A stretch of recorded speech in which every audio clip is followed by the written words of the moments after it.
Okay, so now I want to tell you a bit about the history of DNA typing. And this is not, I'm not big on history, so it's not something I'm going to expect you to know. If there's something I expect you to know, I'll tell you. So DNA typing came into existence in about 1987. And it was a case in England, and there'd been, I think in about 84 or 83, there'd been a rape murder of a 15-year-old girl in an area where there were a few kind of towns. Well, it was in one town, but it was an area where there wasn't a high density of people. And then about 3 years later, there was another one nearby, and it had the same characteristics to it. And so police thought it might be the same person who did it. Now, interestingly, they had someone who had confessed to the second murder but would not confess to the first murder. And so I guess partly because of this, I don't know if they were suspicious or what, they didn't let things rest there. And there was a scientist named Alec Jeffreys who was doing work with DNA, human DNA at the time, and had been, I guess, consulting with some police group in the area with ways that he thought could be used to identify people uniquely. And the technology in those days, of course, is primitive by modern standards, but basically DNA types back then, they called them DNA fingerprints. They looked a bit like this. So you'd get, why isn't that showing up?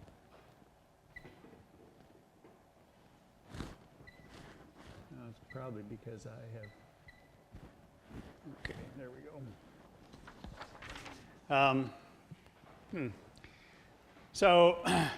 So you'd get DNA from a person, you'd chew it up with a particular enzyme that had certain characteristics that gave rise to a repeatable pattern.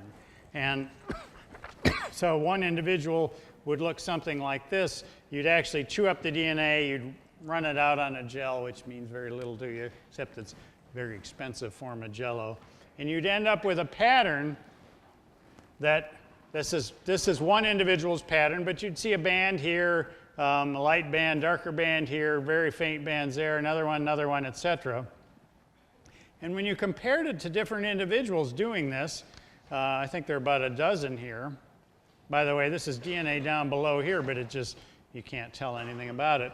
You can see that the patterns tend to be fairly unique. And here's a mom, dad, and 3 kids in this area. And you can see, even though they're closely related, and the bands themselves show what are called Mendelian inheritance, everyone's got a different pattern, right? You could look at those and say, well, I can tell all those individuals apart. And it's not like, they're 99% similar or 90% similar. They all are pretty different. And this was what Jeffreys was doing. And so he realized that, that they might, in England, they might be able to solve this crime. And it was due to the fact that, 1, the rapist left behind DNA. 2, they could actually separate the sperm DNA from the victim DNA. So they could get a profile of the rapist. And third was, it was that the area they were dealing with didn't have that many, quote, eligible males for having committed the crime. So in England, they don't have the same kind of civil rights we do here. And they just decided, okay, we're going to get all the males within a certain age range to donate blood. We're going to do DNA profiles on them and look for it. And it turned out to be about 5,000 individuals that they did, and there was no match to the crime, to the rapist. Now, the one thing at that point they did know was that the person who had confessed did not commit the rapes. So it's like this person almost certainly would have gone to jail forever, and they showed that he couldn't have committed the crime. So 5,000 individuals, males, they didn't match. What do? Well, some woman in a pub overheard someone bragging, saying, oh, my coworker paid me 200 pounds, their currency, to go impersonate him and give blood for him. And So the woman reported this to the police. The police went and arrested the person who'd paid the 200 pounds, and lo and behold, he matched, at which point he confessed. So they had pulled a needle out of a haystack with this technology, and it was a shot heard around the world in forensics, because now they could solve crimes where they had no hope of solving them. This person, by the way, is still in jail. His name is Colin Pitchfork, and in 3 years, he is eligible for parole. So that one's going to hit the news. I doubt that he's going to get it, but. So the technology's come a long ways. DNA profiles don't look like this anymore. There was a stage they went through where they would look at several different characteristics of an individual, but say they were down to 2 bands, and those would be 2 different individuals being compared. These, by the way, are marker lanes, so they have a reference or a standard there. And now a DNA profile is just a string of numbers. It's done by a machine, and it's fully automated. So the opportunities for human and technical error in the actual phase of getting the profile have gone down. But there's still, since humans are handling samples and so on, there's still plenty of opportunities for human and technical error to mix things up. So what I want to do here is now use this as a segue into the following question.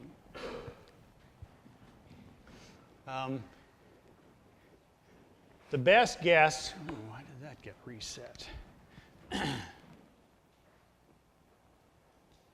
Is that lab error rates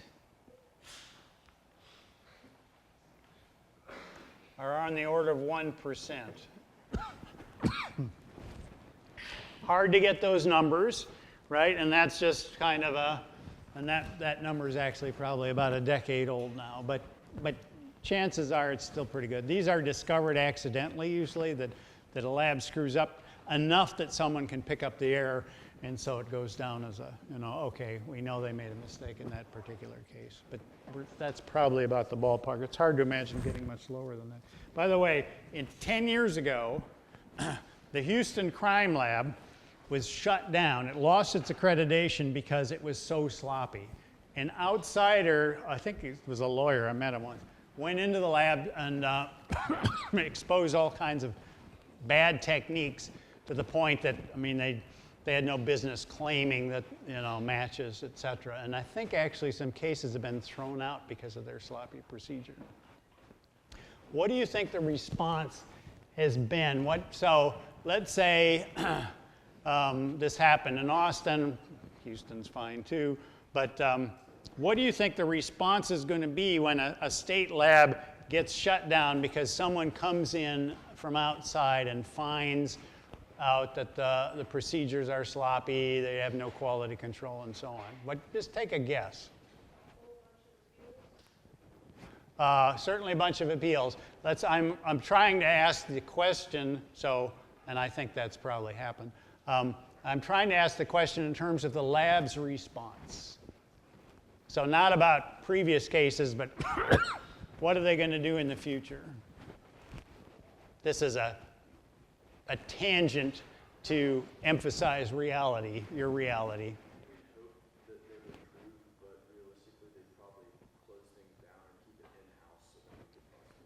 So he hit it on the head. What happened is around the state, all forensic labs, at least public ones, have been sealed off so no outsiders can get inside to find out what's being done.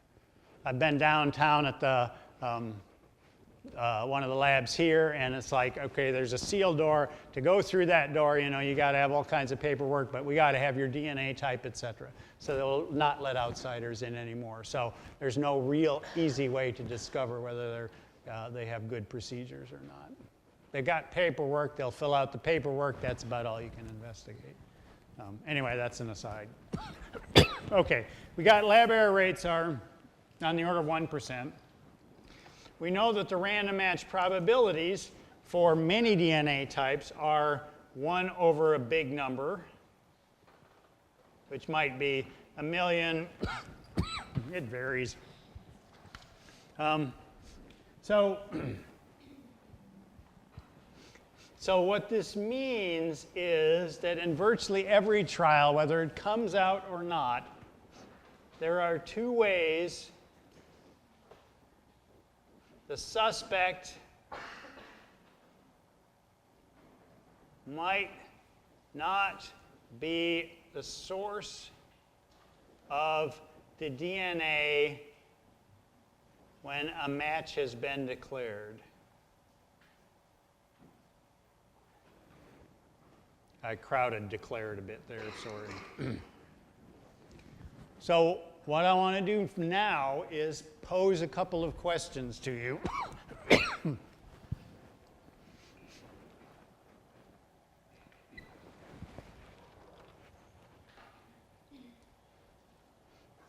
Okay, so the first one is, you were on a jury and told it, and that's old, by the way, not to emphasize any characteristics I'm particularly not fond of these days.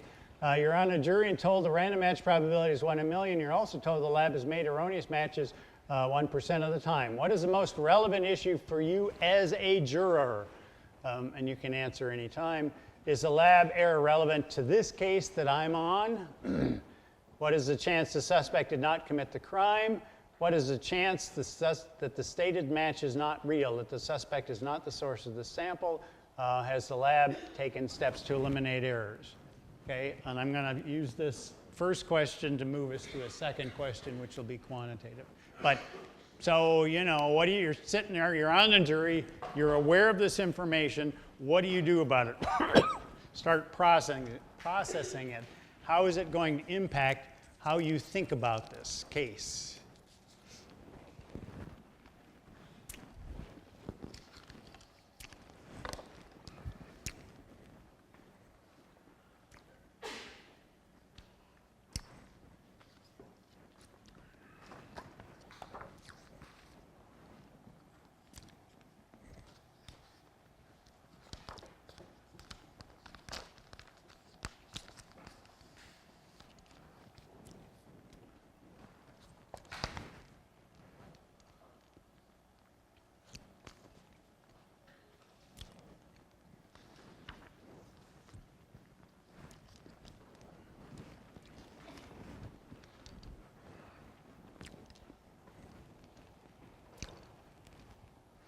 Last hour, the class did reasonably well on this.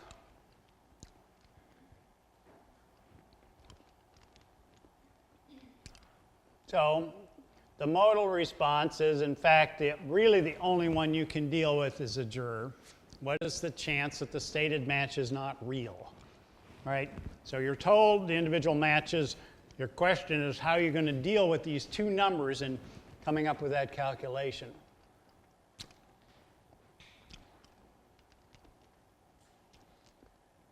So now, question 2. Hope I cleared this baby out. What is the chance that the stated match is not real, that the source of the sample is not the suspect? I've given you 4 choices. The random match probability, 1 in a million. The lab error rate, these are not minus signs, it's just LER, which is 1 in 100. The lab error rate plus the random match probability, 1 in a million plus 1 in 100. The lab error rate times the random match probability, or you cannot do the calculation if there is a chance of human and technical error. Okay? This is not easy. It will be easy once you understand the principles behind it, but dealing with it cold, it's going to take some thought.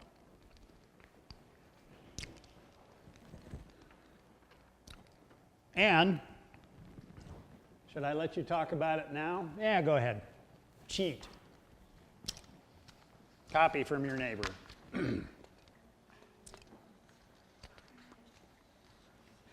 Although I guess you can't change your answer if you already sent one in.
Okay.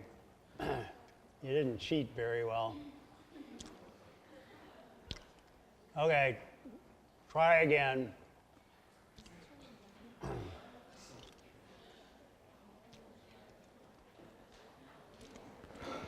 And when you're satisfied either that you had the right answer the first time or that you've got it this time, plug it in again.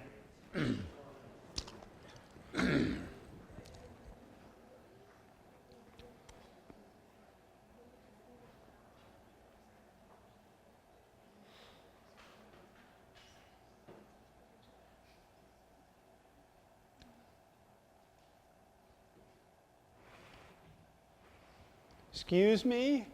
You're not talking?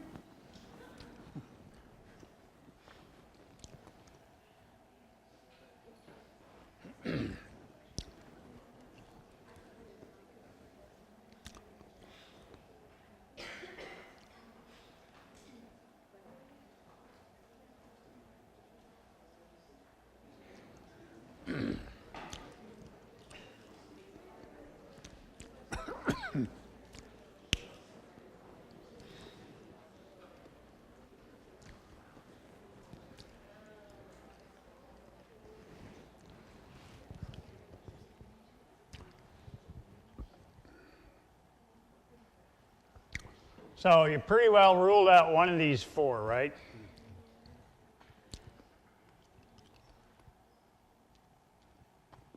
Okay, so that probably means you narrowed it to two possibilities. So most of you have moved from this one up to this one, although some more of you have gone down to here. Let's grind through it. You want to try again? Yeah, the old college try, as we used to say. Okay, here's where we're at. There are two ways the suspect might not be the source of DNA, right? One is the lab screwed up, claimed a match is there, but the match isn't really there. And the other is a random match probability. The match is actually real, but it's by chance. So what can you say about, so you're really asking the question, how might the suspect not be the source of DNA? What bounds can you put on this, right? If you look at this thing, what is the absolute smallest? Well, I don't know if this will be confusing wording. What can you say about, at the very least, the chance that the suspect is not the source of the DNA, the number has to be at least this large.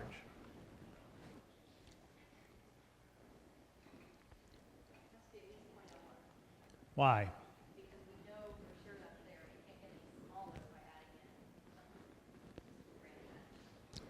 Right. So at the very least, the chance a suspect is not the source of the DNA has to be the larger of these two numbers, right? I mean, just start. If I said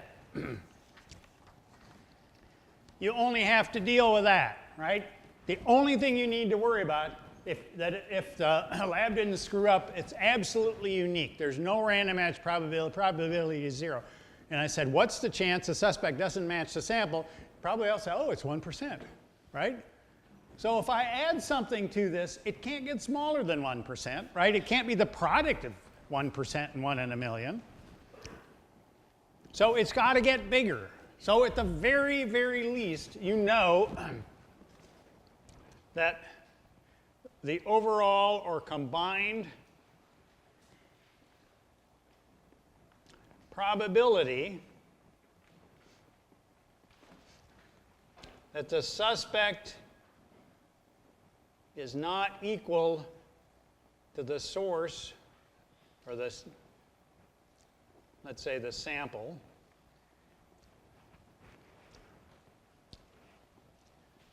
must be greater and the larger value above, right? If I add, so if you're driving, I think I've done this, I don't know if I put it on an exam.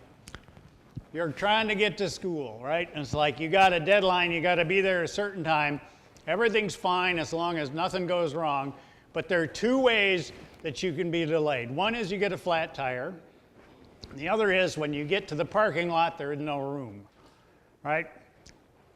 So your overall chance of being late isn't just one of those, it's both of those, right? If either of those things happens, it's like, okay, you're screwed. So if it was a 1% chance each of those had happened, then it'd be about a 2% chance that they, that together you'd be delayed by at least one of those possibilities. Did that make sense? So minimally, the only option I gave you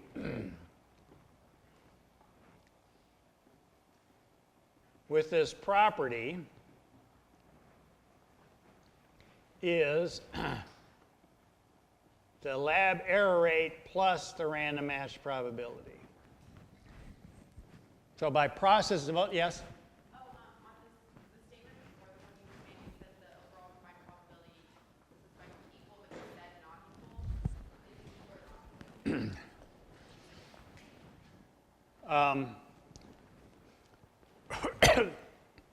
not? So what I'm making is a statement here. The overall combined probability that the suspect is not the source of the sample, you're right.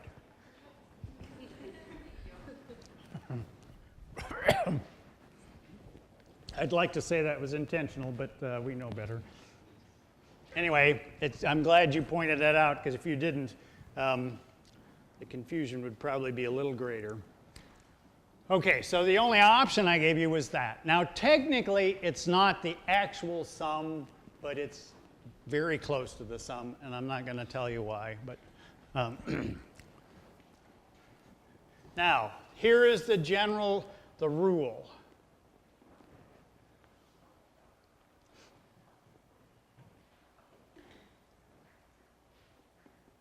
With different possible reasons that a suspect, does that look pretty good? Yeah, okay. Might not be the source of a sample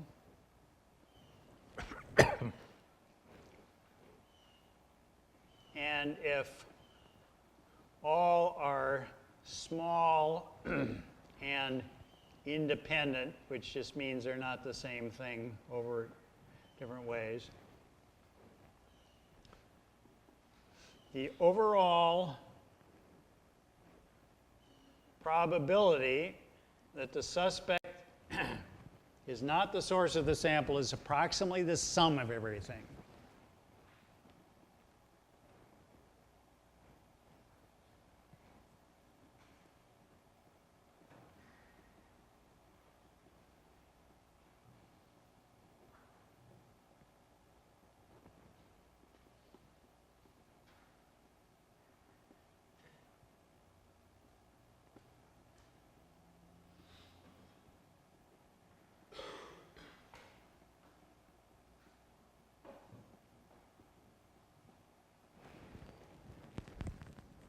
So if you see a problem where it's lab error rate, random match probability, and we come up with something else, right, that are different possible reasons, and you want to know what the combined probability is, you add them up.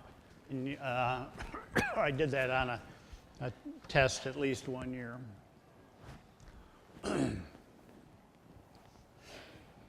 Right, so are we kind of clear about that? And I could put this in a different context, right? I could say, well, what's your chance of being late to the exam given these possible delays?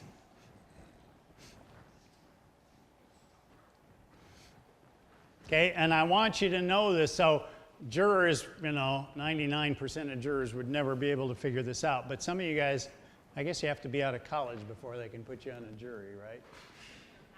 You don't have to be, but you can use it as an excuse. And who is not going to use it as an excuse? Anyway, I want you to be aware of that, because this, given the number of people out there, some of you are going to end up on a jury, some of you are going to be faced with scientific evidence in court, and I want you to be informed about that. Okay, so now what I'm going to do is I want to give you some histories of a few forensics methods. And I'm not, there's one, so I'm going to show you a video in a minute, which will be one of them. It's not the most commonly used one, but it's out of a 60 Minutes episode shown, I don't know what, 6-7 years ago. And it really kind of is really good about giving you the full picture of all the issues involved in setting things straight. And this is it's on a method called bullet lead analysis. It's, I suppose, in some ways similar to what they call ballistics methods. So historically, what was done is to match a bullet to a gun that fired it. And that was based on bullet having kind of little grooves through it where it went down a rifled barrel, and the signature was unique, or they said it was unique. Anyway, there was a way to match a bullet to a gun. The method that we're going to see about in the next, and this will take about 10 minutes or so, is actually matching bullet to other bullets. And so what was done was to, if you have a bullet that you dig out of a body, or you find in a wall somewhere and it's all smashed to hell and gone, right? You can't use this method anymore to match it to a gun. But if you have a suspect and you find a box of live bullets of the same caliber, maybe not even of the same caliber, and you dig one out of the wall or out of a body, and you've got these other here, you can look at the metal composition of these things and ask, did the bullet from the crime scene come from the same box that we found in the suspect? That's what was being done, and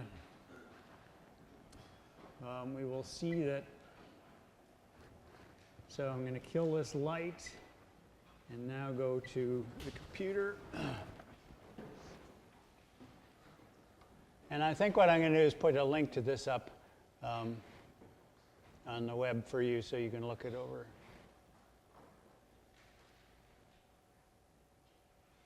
Aside from eyewitness testimony, some of the most believable evidence presented in criminal cases in the United States comes from the FBI Crime Lab in Quantico, Virginia. Part of its job is to test and analyze everything from ballistics to DNA for state and local prosecutors around the country, introducing scientific credibility to often murky cases. But a 6-month investigation by 60 Minutes and the Washington Post last November showed that there are hundreds of defendants imprisoned around the country who were convicted with the help of a now discredited forensic tool, and that the FBI never notified them or their lawyers or the courts that their cases may have been affected by faulty testimony. The science, called bullet lead analysis, was used by the FBI for 40 years in thousands of cases, and some of the people it helped put in jail may be innocent. One of them is Lee Wayne Hunt, who's now serving a life sentence in North Carolina for murder. How long have you been here? 22 years, 6 months, and 5 days. Did you do it? No. But I'm said from the word get-go that I ain't never killed nobody. I didn't have nothing to do with this. Lee Wayne Hunt was convicted in 1986 of murdering 2 people in Fayetteville, North Carolina, based on the testimony of 2 questionable witnesses and what turned out to be erroneous ballistics testimony from the FBI lab. For years, the FBI believed that the lead in bullets had unique chemical signatures, and that by breaking them down and analyzing them, it was possible to match bullets not only to a single batch of ammunition coming out of a factory, but to a single box of bullets. And that's what the FBI did in the case of Lee Wayne Hunt, tying a bullet fragment found at the house where the murders took place to a box of bullets the prosecutors linked to Hunt. I'll put it exactly the way it sounded to me and the way I believe it to be. He said that this box of bullets is the same box of bullets was used to kill these people, made on about the same time. I think everybody in the courtroom assumed that this was valid evidence. Richard Rosen is Hunt's attorney. How important do you think it was to your client's conviction? I thought it was very important to our client's conviction. It was a single piece of physical evidence corroborating their story. And it came from the mountaintop. The FBI first used bullet lead analysis while investigating the assassination of John F. Kennedy, trying to match pieces of bullets discovered at Dealey Plaza with bullets found in Lee Harvey Oswald's rifle. By the 1980s, the FBI was routinely using it to link bullet fragments found at a crime scene with bullets found in the possession of a suspect, almost always in cases where more reliable ballistics tests were impossible. Could you run like a standard ballistics test on these? No, they're too deformed for the conventional ballistics examinations. Bill Tobin, a former chief metallurgist for the FBI, says the Quantico lab was the only place in the country that did bullet lead analysis, and the assertion that you could actually match a bullet fragment to a specific batch or box of bullets went unchallenged for 40 years, until Tobin retired in 1998 and decided to do his own study, discovering that the basic premise had never actually been scientifically tested. FBI lab personnel testified that you could match these fragments to this bullet. Yes, that's correct. I mean, what did you find out? It hadn't been based on science at all, but rather had been based on subjective belief for over 4 decades. So what you're saying is that this is junk science? That's correct. It's worthless as a forensic tool. Tobin spent months buying and testing bullets and consulting with manufacturers, and found that bullets from the same batch weren't chemically uniform, that bullets from the same box didn't always match, and that it was statistically possible for every bullet manufactured in the U.S. to have tens of millions of twins. Back in 2002, the FBI lab asked the National Academy of Sciences to conduct an independent review of comparative bullet lead analysis. And 18 months later, its National Research Council came out with a report calling into question 30 years of FBI testimony. It found the model the FBI used for interpreting results was deeply flawed, and that the conclusion that bullet fragments could be matched to a box of ammunition so overstated that it was misleading under the rules of evidence. Dwight Adams was the FBI lab director who commissioned the National Academy of Sciences study that ended up debunking decades of FBI testimony, some of which we read back to him. Commonwealth versus Day. 2 bullet fragments found in Patricia Paglia's body came from the same box of ammunition. State versus Mordenti in Florida. It's my opinion that all of those bullets came from the same box of ammunition. Is that supported by the science? Science never supported such a statement. But this was the testimony that was given by people in the lab for 30 years. I'm sure, as you have found, that is the case in some cases, but the science does not support that. This kind of testimony was misleading and inappropriate in criminal trials.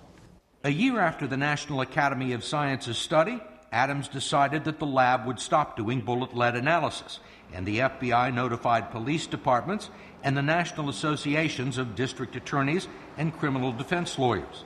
The form letters, which underplayed the significance of the problem, said the lab still firmly supported the scientific foundation of bullet lead analysis, but questions had been raised about its value in the courtroom. I've got a copy of the letter that you sent to the National Association of Criminal Defense Lawyers. Nowhere in here does it say that the testimony you've been offering for 30 years is no longer valid. Well, it's just not in this letter. First of all, I don't believe that letter could contain testimonies regarding 100 or 200 or 300 testimonies. This letter that you sent never specifically states that the testimony offered by lab personnel was wrong. It's just not in here. Yet you just acknowledged it to me. Why wasn't it in there? I mean, that's a headline grabber. I mean, that should be the first sentence of the release, shouldn't it? This review was about the science of bullet lead analysis, and I determined, based upon that review, that it wasn't an appropriate technique. Did you tell the Justice Department we have this problem and you ought to undertake a review of these cases? It's not my position to tell the Department of Justice what they should and should not do. Adams says he sent a memo to FBI Director Robert Mueller stating, "We cannot afford to be misleading to a jury, and we plan to discourage prosecutors from using our previous results in future prosecutions." But neither the FBI nor the Justice Department made an attempt to identify the cases in which flawed testimony had been given, or to notify the defendants, prosecutors, or judges involved. I think it's a failure on the part of the lawyers at the Department of Justice to own up to a very, very serious error. Barry Scheck is a director of the Innocence Project, which has helped free more than 200 wrongly convicted defendants. He says the Justice Department has a legal obligation to notify defendants about any information that might help prove their innocence, even after they've been convicted. When federal agents come into court and testify to something that we now know was scientific error, that could be crucial evidence in serious cases, you've got to go in and make a serious, realistic effort to give people a chance to correct the errors. That's only fair. You can't even begin to talk about raising this issue on appeal if the people involved don't know it happened. Only the FBI can identify the cases in which bullet lead analysis was performed, yet it has resisted releasing that information. So 60 Minutes joined forces with the Washington Post to see if we could find some of the cases ourselves. Our producers and Post reporter John Solomon worked with the Innocence Project and a team of summer associates from the New York law firm Skadden Arps, who conducted computer sweeps of electronic court files. We managed to identify 250 cases in which bullet lead testimony was a factor, and a dozen where it played a pivotal role in deciding the outcome. And that was after looking at only a small percentage of the total cases. There's altogether something like 2,500 cases that the FBI analyzed since the 80s. There could be, 30, 40, 50, who knows, instances where people are wrongfully convicted.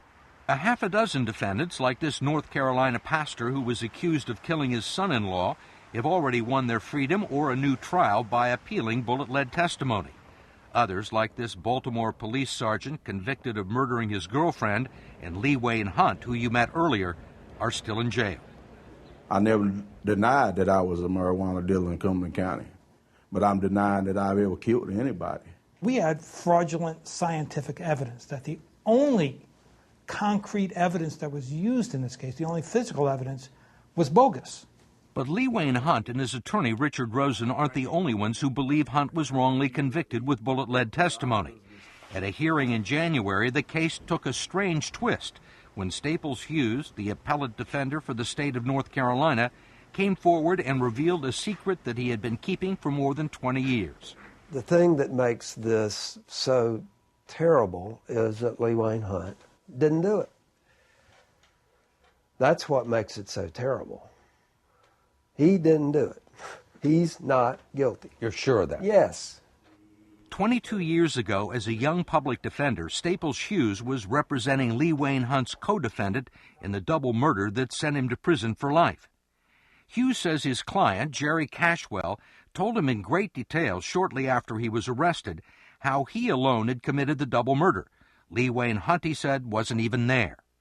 But because of the attorney-client privilege, Staples Hughes was duty-bound to keep the secret. It was sort of one of those moments that stops you completely still. My client saying, not only did I kill 2 people, but these other folks didn't have anything to do with it. The state's case is a lie. It's a fabrication. Did you try and get him to tell that to the authorities? No. Because? I'm his lawyer. It wasn't in his interest to have that known at all. Because he could have been facing the death penalty. Sure. Well, he was facing the death penalty. It wasn't theoretical. Did this bother you? It bothered me when Mr. Hunt was being tried. And it's bothered me ever since. There wasn't anything I could do about it. But I knew that they were trying a guy who didn't do it. It wasn't until his client committed suicide in prison that Hughes felt he could come forward to tell his story in court. But instead of being commended for coming forward to clear an innocent man, the judge threw out his testimony and reported Hughes to the North Carolina bar for violating attorney-client privilege, even though his client was dead. I'm not too happy to be in the position I am in now, but it's a guy in prison for something he didn't do. It's impossible to know right now how many other bullet-lead cases like this may be out there in the netherworld. Wait, we're not done.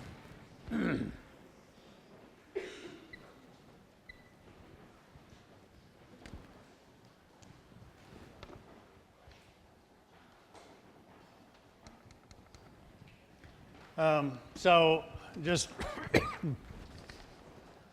one itty-bitty table, if I can find the bloody thing.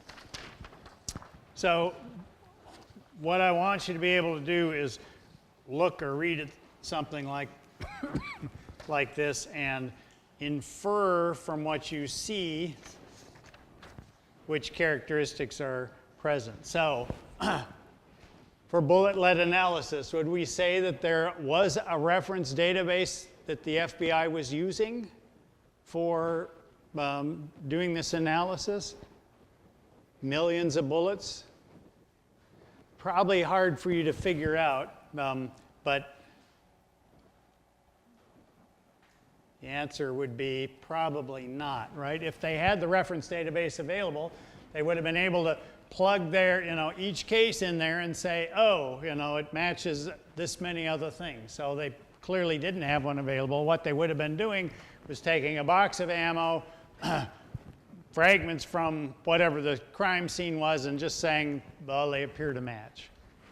So not using a reference database. How about blind proficiency tests?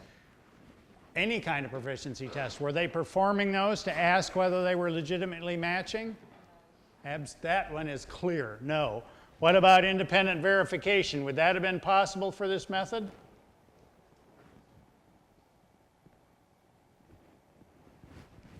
What did the tape say? I've watched this a few more times than you have. What did it say about how many labs were doing this in the US? 1, which means independent verification isn't possible. No one knows what methods are being used to do this. So if other labs can't repeat it or aren't repeating it, it's not possible. You wouldn't know the discrete characteristics, whether they're here or not, but they were using kind of the trace amounts of different alloys and isotopes and such in the bullets, so that wouldn't have been present either. So this method probably failed on all 4 accounts. Now you can bail. We're going to continue with more of these next time.